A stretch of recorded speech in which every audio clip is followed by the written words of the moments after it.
हाय, कशा आहात सर्वजण? आणि हे बघा माझं किचन एवढं आता सेटल झालं आहे जेणेकरून मी स्वयंपाक करू शकेल इतकंच सेटल झालं आहे. आणि हे बघा मला भांडे धुवायचे होते आणि किचनवर सर्वकडे पसाराच आहे कारण का अजून तेवढं काही सेटल झालेलं नाही आहे.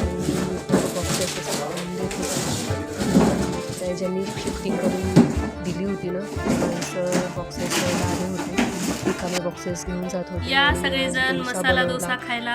आणि रियाशला खूप आवडला सांबर चटणी.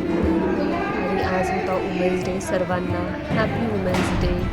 आणि असं काही डेकोरेशन केलं खूप छान. आपण वुमेन्स डेच्या दिवशी एकाच दिवशी सेलिब्रेशन नाही करायला पाहिजे, आयुष्यभर आपण आनंदात राहिलं पाहिजे. आणि हे बघा माझ्या मावशीच्या जे सिटी आहे ना तिथे वुमेन्स डेच्या निमित्तानं असं काही सेलिब्रेशन होतं. सर्व बायका फेटा वगैरे घालून त्यांनी रॅली काढली होती. किती भारी वाटत आहे ना, खूप छान वाटलं मला हे सर्व व्हिडिओ पाहून. आणि तुम्हालाही कसं वाटलं ते नक्की कमेंट करून सांगा. Happy women's day.